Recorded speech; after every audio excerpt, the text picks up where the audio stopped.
It suddenly got louder. I don't know what happened there. We were talking about the four spiritual laws. I found a copy of them. Right, there it is. This is what happened here.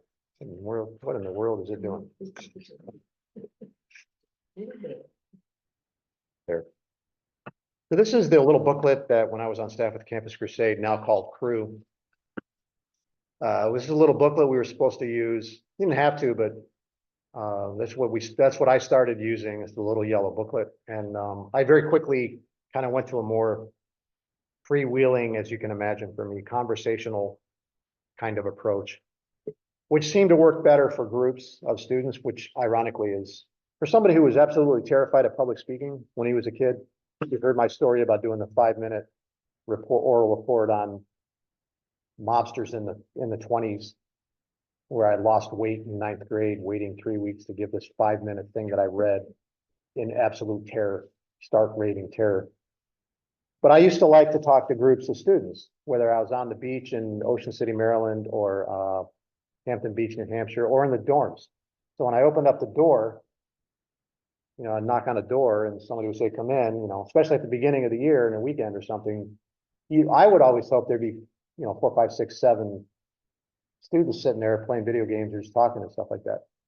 That was where and you can't do that that's harder to do with this kind of approach where you're just going to go through this kind of thing.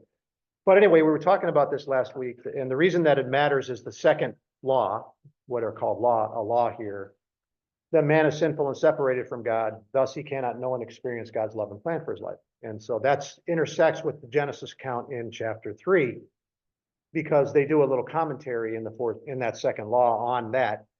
And but I started, they created another booklet called there's a green booklet. I can't remember the name of it. I thought it was a little better than the yellow booklet, but the kind of the idea that there are 4 spiritual laws, man, you better be pretty sure of yourself. If you're going to decree 4 spiritual laws, you better be really, really sure of yourself when you come down with those laws. But it's a very post World War II, 20th post Enlightenment modernist way of thinking about spirituality, a set of laws. I'm not saying it's not useful. I'm just saying it's very modernist to think in terms of spiritual laws that sort of mimic physical law, which I think was the idea. Now, if you want to talk moral law, now you're talking. If you're going to talk moral law, and some of that intersects with spiritual law as they understand spiritual laws here. But anyway, I just was going through it again. Have you heard of those 4 spiritual laws? Yeah, there it is. There's that modernist sense, right? Remember, this is Bill Bright after World War II, 1951. Yeah, he would be World War II generation, that era. And so it totally makes sense that it would be understood in this way. And that the audience would be attuned to this way. You're talking about silent generation, early baby boomer generation, college kids, intellectual. In the 50s and 60s would be much more attuned to this idea of spiritual laws, and you have to respond to them in some way than the modern 20-year-old or 15 or something like that. It's just not the same time. Just as there are physical laws that govern the physical universe, so there are spiritual laws that govern your relationship with God. But you better be pretty sure that these are inked in stone. These are carved in stone in the Bible if you're going to declare them spiritual laws, like physical laws, But anyway, that was the first one. God loves you, offers a wonderful plan for your life. Well, plan for your life is also, post World War II nihilistic. There's no ultimate meaning to the universe. Everybody's struggling with the meaning of life and so forth. Kind of approach to the gospel. So there's that. That's just that's much more the way what people were struggling with then and now as well. Nihilism is the struggle of our times. The essential meaninglessness of life, that life is ultimately, your life is headed nowhere and it is about nothing.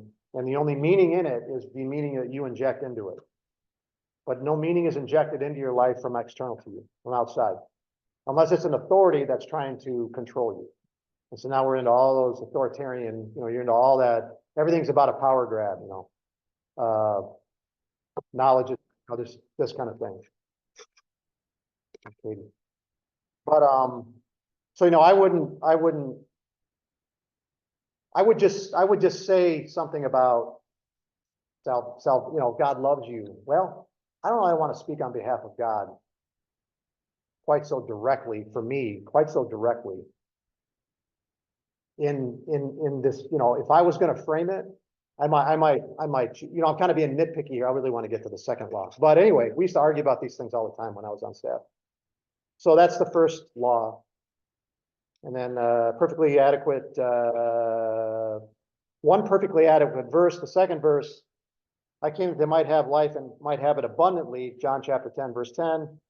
And they're going to give you the meaning as they understand it of that statement by Jesus, which is that you might have a full and meaningful life, which is, of course, reflects the point of the law to have that God has a wonderful plan for your life. So the point is that Jesus is saying God will provide the meaning in your life through him. God will provide the meaning in your life that you've been missing or something like that. But the problem with that is that for first century, the last thing a first century Judean struggled with was the meaning of life. They knew the meaning of life. The problem was they felt that God they were not experiencing the blessings of the covenant, which defined the meaning in their life. So they knew the meaning in life. What they didn't know was how to reobtain God's favor so they could experience those blessings. So this one here, this is what's called an anachronism. Is you're reading back into a prior time elements of your own cultural context. So post World War II, yes, this totally makes sense. This would be an appeal to people that they could find meaning through salvation, through relationship with God. But then we get to the second one, and then we'll stop. Man is sinful and separated from God. Yes, he is. Therefore, he cannot know and experience God's love and plan for his life. That's correct. That is true. And that is a pretty accurate statement. I don't have any problem even taking it to, I don't know if I'd use the word law, but that's a given. That's a brute given. Post Genesis chapter 3. All have sinned and fall short of the glory of God. That's fine. Here's where we run into a little bit of the quibble. Man was created to have fellowship with God. Got no problem there. But because of his own stubborn self-will, he chose to go his own way, independent way, and fellowship with God was broken. It's not the way it happened in Genesis chapter 3, as we're going to find out today. Adam was booted from the garden. That was in God's hands. God was the one who did it. God chose for Adam. God chose Adam's path for him, probably over Adam's objection, because he had to drive the man out of the garden. So it's not that Adam wanted to go his own independent way. It's that there was a consequence for what he had done, and it was irreparable temporarily, meaning temporarily for a few thousand years. But this is where we get into all the questions about who controls what. The appeal of thinking of it this way is that it's in the hands of the human. Well, if the human went his own way, chose to go his own way, that word chose is in there, well, he can choose to do the reverse and come back. So it puts the what's the word? Not just the onus, but the impetus. There's another one that maybe I should look these words. Somebody look that word up. Impetus. On the human. It's in his control. And that's where all these arguments about Calvinist free will and Calvinism and so on and so forth begin to get interjected right here. What exactly does the human have control of, and what doesn't he have control of? And then the debate starts. And so off we go. Bill Bright would probably say, it doesn't really matter. What did he call himself? I forgot what he called himself. I don't remember what I mean, he would be like a Presbyterian. So sovereignty of God. But he resisted any further categorization, any kind of Calvinist or free will, he resisted any of that. Even though it was pretty clear if you listened to him that the calling was from God. But operationally, this is where it went. And I'm only interested in it because we're talking about Genesis chapter 3. Now I'm refreshing myself from 30 years ago. Okay, I got to get off of this. By the way, this is the third one I forgot last week. I forgot the important one. Jesus Christ is God's only provision for man's sin. Through him, you can know and experience God's love and plan for your life. Yes, I have no problem with that. So we won't quibble with the fourth one today, maybe some other time. It's easy to pick on this stuff. Millions of people, well, many people, I won't put a number to it. Many people would credit the moment of going through this little booklet with their point of salvation. So, okay, use it if nobody here is using it, but use the thing if that's you're comfortable with, then do just no heresy, please. But and I wouldn't say there's any here. Just I would do it differently. But this I've walked down memory lane for me. I don't know how many times I talked with students through this booklet hundreds of times, and then I realized every time I do it, I feel awkward. And then one day I just didn't pull it out, and I started talking, and I thought, oh, this is a lot better. Because really it's where it'll now go where the student is at, it wants it to go, so to speak, where he's at in his own life, and you can go from there rather than trying to dictate, well, what if this kid he don't care about no plan for his life. He's 18 years old. He just got to Michigan State University.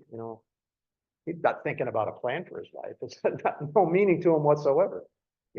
Probably not also thinking about faith in Jesus. He's got the party on Friday night and so on and so forth. But nevertheless, it's the common ground thing. You're always, and I didn't find that this helped me in terms of common ground.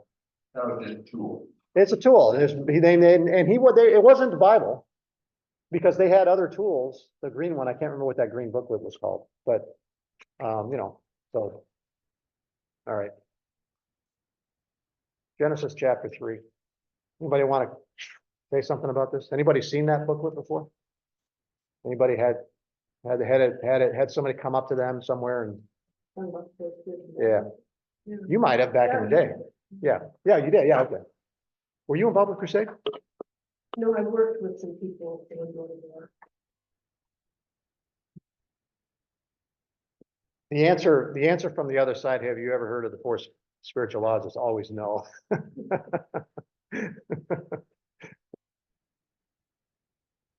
All right. Verse 14. We're in the curse. The cascade begins. There will be a cascade of consequences that starts even before the curse. I alluded to this. Actually, I think I said it. You already see a consequence. I think Tom said something, and my response was that I thought that the curse may have already started. What's curse and what's post-curse and what's pre-curse, so to speak. Here we have in verse 7, the eyes of both of them were open, and they knew they were naked, and they sewed fig leaves together. Is there no God in that, or are they just, that was the consequence, or has God already came in with the heavy hand and done something? And that's what they know. They know that something has fundamentally changed, something outside of their control.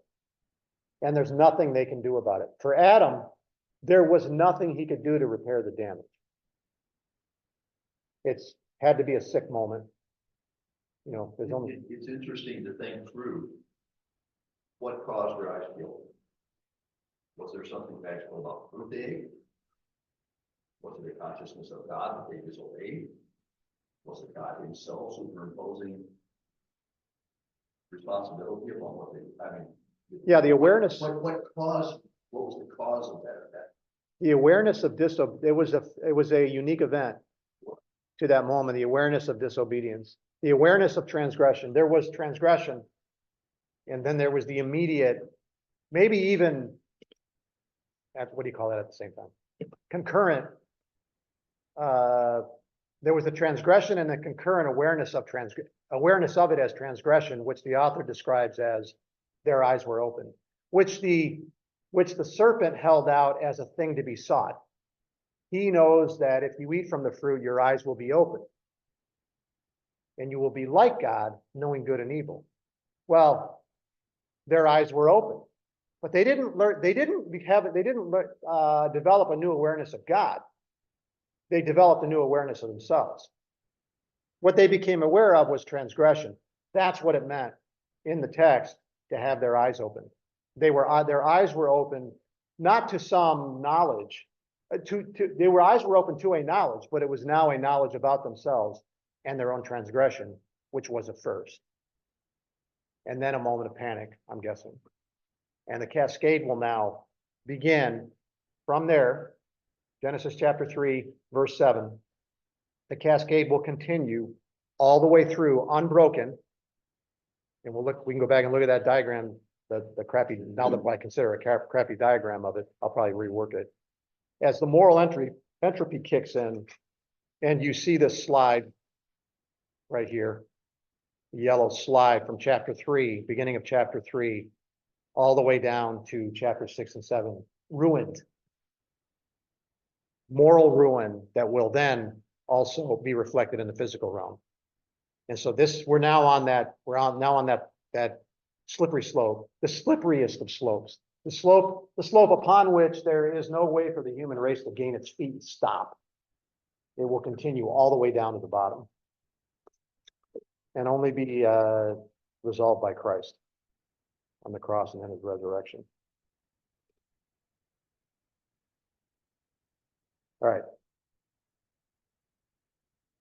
So that's where it begins, right there in verse 7. They have their conversation, which we talked about.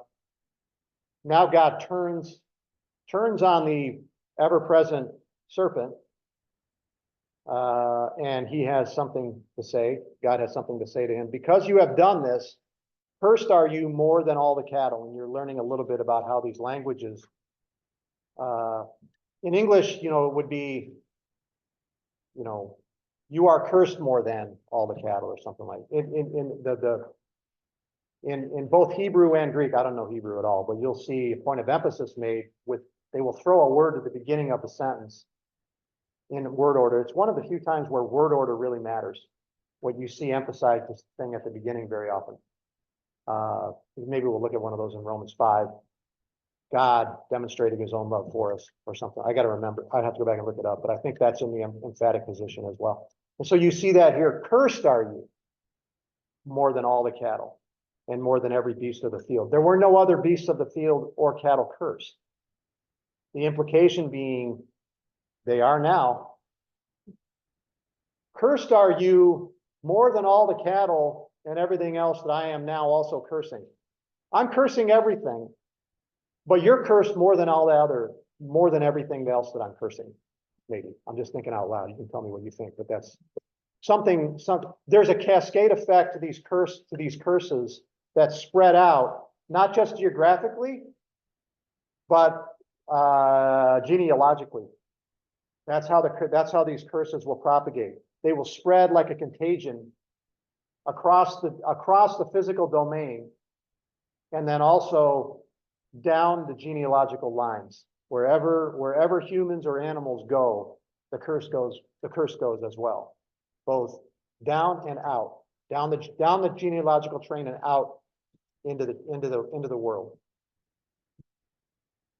On your belly you will go. There's that emphatic again. In English, it'd be more like you will go on your belly, and then we put an exclamation point out of it. Bold, on your belly. They put it at the beginning. All the days of your life, on your belly you will go, and dust shall you eat.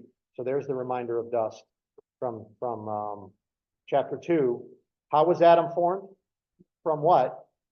The dust of the ground. Isn't that the way it's said? How does it do this?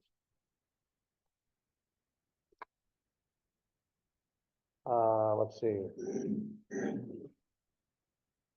Yeah,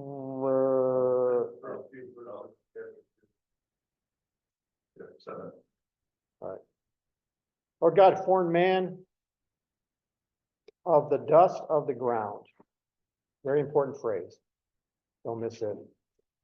There's dust. Then we're going to get dust right here with the curse on the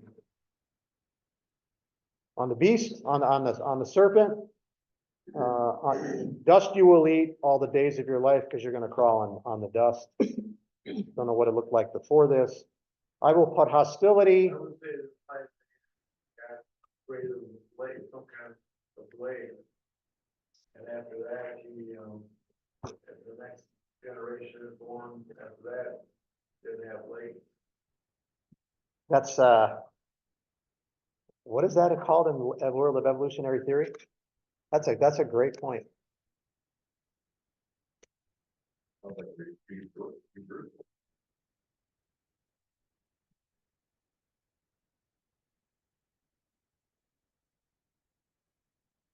Lamarckianism, the notion that an organism can pass on to its offspring physical characteristics that the parent organism acquired through use or disuse during his lifetime. And it's rejected. Lamarckianism is rejected. So it's the idea that evolution, I get a genetic mutation, and then my offspring inherit the genetic mutation.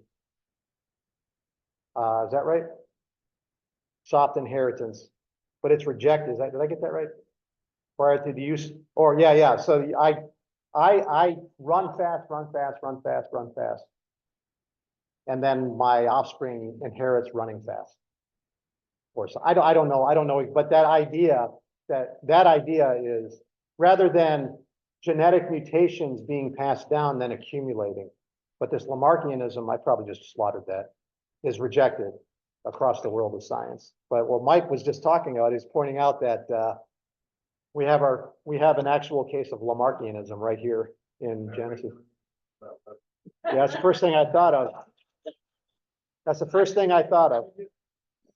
Maybe I'm reading into it too much, but before when God created them, I just figured that they had some kind of form of leg, kind of like a centipede or millipede has all these today, has all these little legs that move and coordinate together. That maybe a snake at that time was created with them when it said, now you're gonna be on your belly. They lost those legs. I don't know. I'm open to the idea that on the contrary, this animal was extremely enticing and attractive. And that's why one of the reasons that Eve was taken in. We assume that he starts out as like a pseudo snake or something like that, but all it says is that he got cursed to crawl on his belly. What he was before that, we don't really know. You know. That's why Yeah. I guess. Because he went from not being in the belly, Yeah. to being in the belly. So This is how many angels can dance on the head of a pin kind of a discussion. Yeah. Don't argue when you have no data. Right? No, he was big and tall. And, no, he was like a snake with legs. I could probably that thing right then, and they saw. And he hasn't turned on them yet. Yeah. Jeez. He does it now. And then he turns. Then he turns to the woman and she faints. It's the first fainting spell.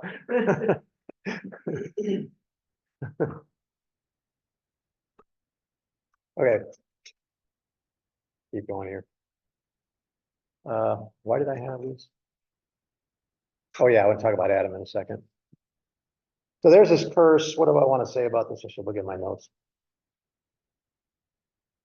So the man and the woman ate of the fruit, and there's a lot of eating going on. There's a lot of concern with eating. An awful lot of chapter 3 revolves around eating. In fact, everything about the garden is about eating. You know, you can eat freely from any tree except that one. They ate from that tree. It's a garden that they're tilling, you know. They eat from that tree. Their eyes are open. They realize, here comes the serpent again with God. Okay, we're gonna stay on the eating thing. You got them to eat the fruit? All right, you know what you're gonna eat from now on? Dust. And I think that is in fact the reversal, the karma. We were talking about karma. Me and Tom were talking about karma. I think he was a little disturbed. Like I'm gonna turn this thing into an Eastern religion kind of thing. But here's some karma, right? Pick another word. What's another word for that? So I don't sound like a heretic. There's another word. What goes around comes around, that kind of thing. Anyway, this idea that you reap what you sow. So you got the woman, there you go. You got the woman to eat the fruit, so you're going to eat dust. And I think that's deliberate. That's woven into the curse. Okay, hostility between you and the woman. I don't know what's going on with that. Between your seed and her seed, he shall, or it, the seed, will bruise you on the head, and you will bruise him on the heel. And absent an understanding of Christ, I don't know how anyone could have understood what on earth he would have meant by that. Certainly not Eve. She's got bigger things to think of. I doubt that she stopped at that moment and thought, okay, good. Thousands of years from now, this is all going to get fixed because all the human race is going to inherit inherit the tendency to do what we just did, but then God is going to. She got other things to think about. But here, he's not, this is a case where God is not, this is spoken to the listeners, Adam and Eve, and the serpent as well, assuming he's still there, but they're never going to understand it. That's my view. So he's speaking it for later time. So you have, what's that called? Sensus plenior, not the expansive meaning. What's plenior? What does that mean in Latin, in English? I forget.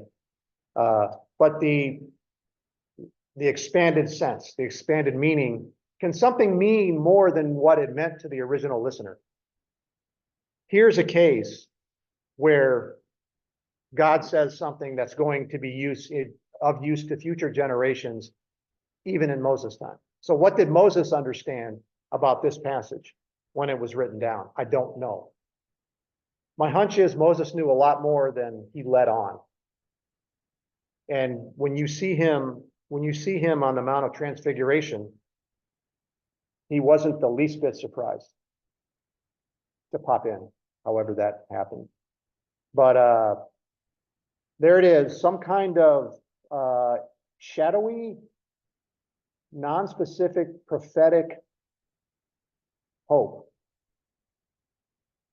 injected into the very body of the curse on the woman. So he curses, he's still cursing he's still cursing the serpent. And while he's cursing the serpent, he tells the serpent that the woman whom you've deceived, her seed is going to destroy you. And then he's going to turn on the woman, and he's not going to use the word curse, but he's going to come down on her as well. So there's a future generations kind of element to this passage that will now sit latent in the history of redemption, century after century after century. There it is, Genesis chapter 3, verse 15. It just sits there in the shadowy past, century after century after century, until you get to the birth of the Messiah, which unfolds in a way also that nobody could have predicted. Is there any place in the New Testament where these two, where this passage is brought into is referred to? I don't actually know of one. And we infer it, but I don't know that any New Testament writer ever connects the dots here. We infer it, which is why another reason why if somebody says, I don't believe any of that, I don't think that's what he's doing. There's not much I can say. Because I don't know of any place, unless somebody wants to find it, where this passage is directly connected. The dots are connected between this passage and the messianic fulfillment. So you can work on that. Okay. Now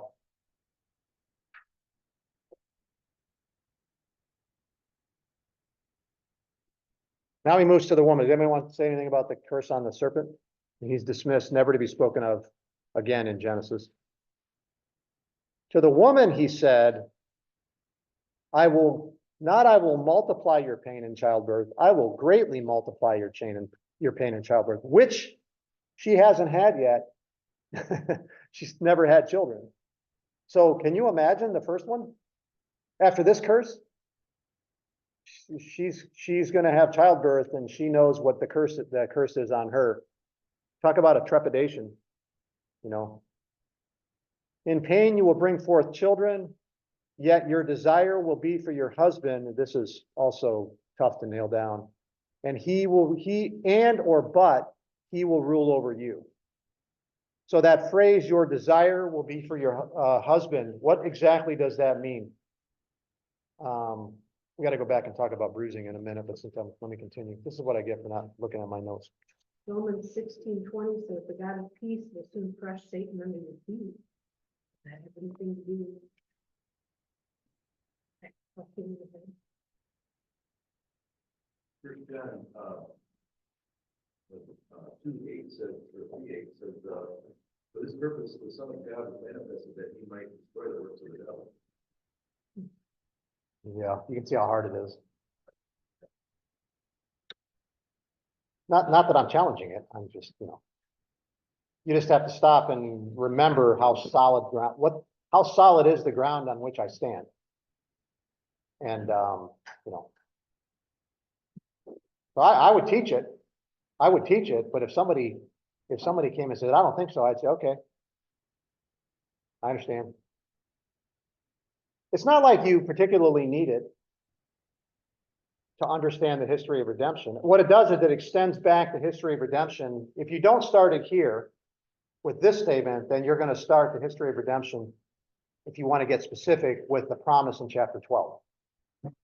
But assuming this is the case, what we're talking about here, then you get to extend the history of redemption all the way back to chapter 3, the moment after the first transgression, which totally makes sense that would be the case. We'll get back to that. What was I talking about? Desire. Chapter 4. That word desire, which in English, think about the word desire. It can be neutral, it can be positive, and it can be nefarious or malignant, dark. And that the issue here is where exactly does it fall in terms of God's use here, in terms of Eve's desire for Adam. And so you have just one chapter later, for example, he uses the same word.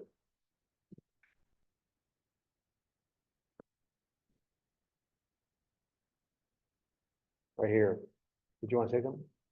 I just wonder how far down that rabbit hole you want to go. I don't know. How you got something? Well, if you go to Revelation 12, you have the woman and the dragon. And certainly at that point, the dragon, Satan, is trying to devour the seed of the woman. That's a good one. Who was about to give birth for her child, that he might devour it. She gave birth to a male child. This is verse 5. One who is to rule the nations by fire. I mean, That might be good enough for me. we're looking back on it. Yeah, that might be good enough for me right there. That's very picturesque and graphic. But if you assume that he's not just that, all these guys were always looking backward at their own history and their own traditions, and you're looking for how he might be understanding this himself as he's that might be a good template. Well, you gotta look through scripture as a whole. Satan was always trying to destroy his ministry and his earth. And he was glad when he crucified, he thought that was victory. But then 3 days later, he was told again to have, to have victory over sin and death. So boy, no, I'm gonna blame Mike on this one. What did Satan want? What did Satan want in regard to Jesus and his crucifixion? Because remember, Peter comes up to Jesus after Jesus says, Son of Man will suffer. And right after he says, you're the Christ, the Son of the living God, or however he says it. Jesus immediately, this is Mark, he immediately prophesies his own death. After which Peter says, oh, no way are you going to die. And then what does Jesus say? Exactly. It's this idea that Satan was trying to deflect him from his death. It's very ambiguous about what exactly, you don't want to get into the mind of, you don't want Satan living rent-free in your head, right? But in terms of, if God has a plan, and if Satan is, the second smartest being in the universe or something like that, God is the smartest, then he's got some kind of plan too. And what was he hoping to accomplish in the temptations? What was he trying to do, for example, in the temptations? Was he trying to get Jesus killed, or was he trying to dissuade him from his path to the cross? And I have no direct answers on these other than, it's not clear. Back today, Satan is always trying to get Christians to fall. But he doesn't want us to follow Christ. It's the same concept that he wants to make our reputation bad in the world. Right. Yeah, and there's a lot of enticements out there. It's persecution before it's seduction. It's a very seductive culture. And basically, if you want to fly to pick up into Adam or to Eve, and he came to that cure without saying you're gonna be just like God if you eat of this fruit.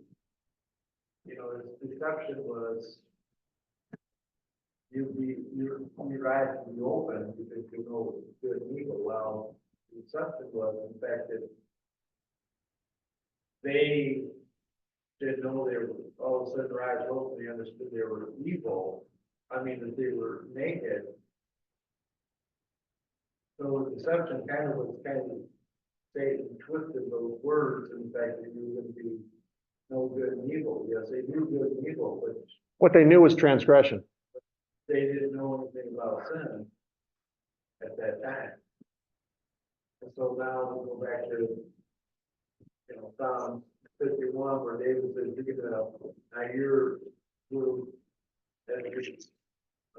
going in our mother's womb.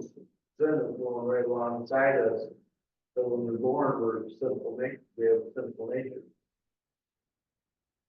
But if you really read the scripture and say, you're going to be just like God, because you know good and evil. But he didn't say anything about, this is about sin to come in the world. He just tried to make it look like the best thing in their eyes, they would be able to be just like God. Well, they weren't like God. This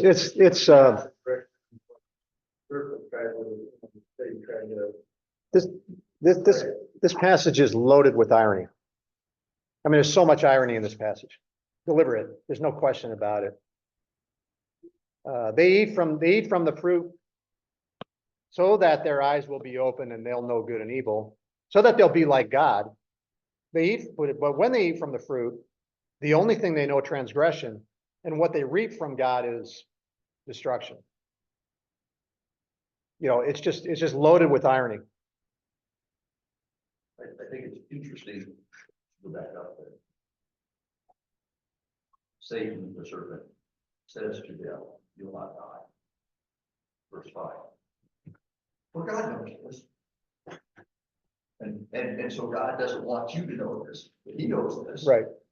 It's just, He turns very libertine, permission, eat from all these trees, just not that one, into a selfish, God is holding back kind of God, that kind of thing. And they bought it. Yeah. If he's going to dangle a carrot in front of me, if that's what it was in the garden, better have some hummus. If he's going to dangle a carrot in front of me, it's got to have some hummus with it. I think it was kiwi.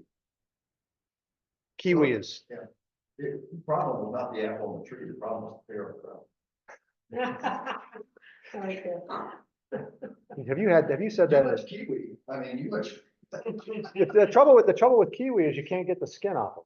So Adam and Eve would have sat there for the rest of the day trying to peel one of those things and just falling apart in their hands, go get another one. Then they finally give up and God comes in and says, we didn't actually eat it. Yeah, lately. Yeah, that's true too. But anyway, back to this word desire. God accepts, we'll get to this later, but God accepts Abel's sacrifice. He does not accept Cain's. And this word, he uses this word desire. One chapter later, verse 7. If you do, he says to Cain, if you do well, will not your countenance be lifted up? And if you do not do well, sin is crouching at the door, and its desire is for you, and you must master it. You must rule over it. And so in this passage, there's this relationship between sin's desire for, that's the context of the word desire here. This dark, sinister motive that sin has for the end for Cain, but he's got to conquer that. So now you come back one chapter earlier to chapter 3, and you see this curse. Your desire will be for your husband. Is that a desire? Or is that a sinister, dark, some kind of sinister, dark, competitive, whatever kind of desire? But he's the one who's gonna rule over it. What is going on there? My tendency is to think, based on what happens in chapter 4, that's the pattern. That dark side is the pattern that you then see reflected in the life of Cain. That's my own tendency. Do some study on that, Gary. I have a footnote that the word for could be translated against. Your desire will be against your husband. I'm studying it. I don't know. There's no foot. Is there footnotes on it? Well, mine just gives a little. Let's just see if there's a footnote on. No, there's no footnote on the New American Standard. That doesn't mean it's not This is true. in my speak, that it just says or against. I'm a big believer. I'm a big believer that the curse on the man and the woman is in essence a curse that they would now be going at each other. Well, which against may be better translation. Yes. Because for would be, in my mind, possible. Or it can be negative. Well, it If could my be, desire I- force, I- yeah, in English, yeah. First reading, for your husband. For your husband, positively with your husband, But could it be, or against go this. along with each side? Instead of desire to live. It could be, but I just think that. Is it what now? Say that again. Like if he's been great, or, Paul says that a wife is knit to their husband.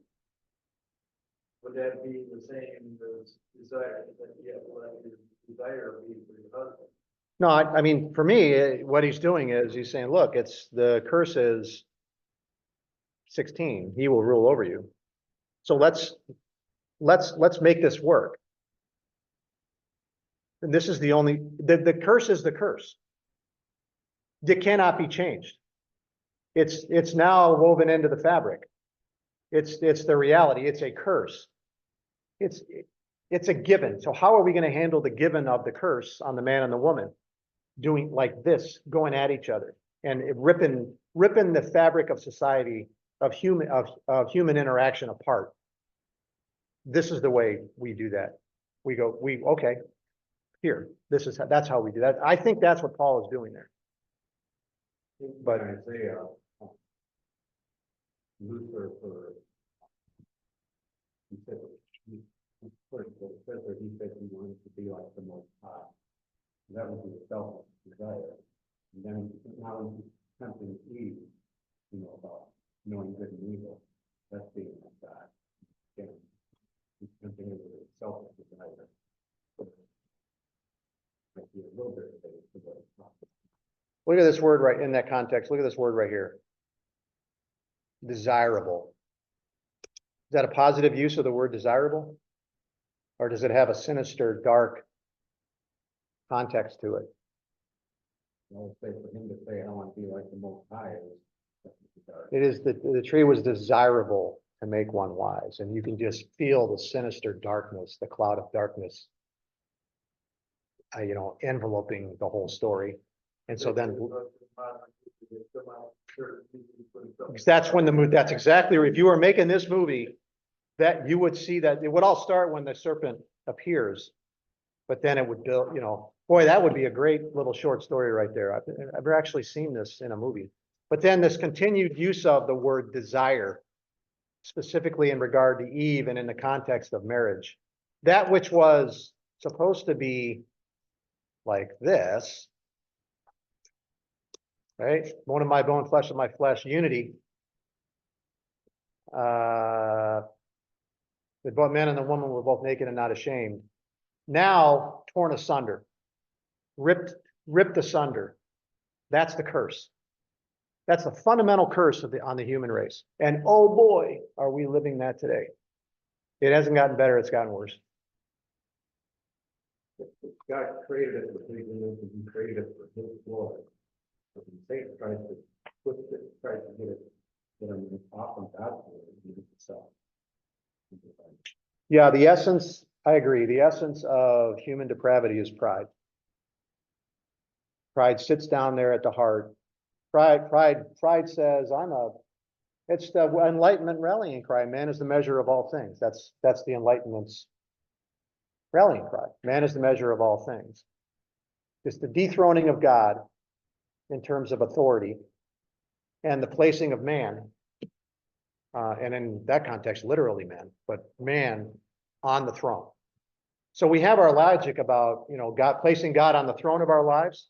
It's actually pretty accurate because the Enlightenment project is premised in the idea of the human being on the throne of his own life. It's the great myth. Go ahead and try it. I dare you. But that's the great myth. That I am in control of my own life. I am in control of my own destiny. No, you're just living a fantasy world. You don't control anything. Look at all the kings of Israel and Judah, they did evil before the Lord. And it's the same with today. Everybody wants to do their own thing. That's part of the curse is that everyone wants to do their own thing and they don't want to follow God. Let's close with this thought. He probably has to go speak. I understand he's speaking somewhere today.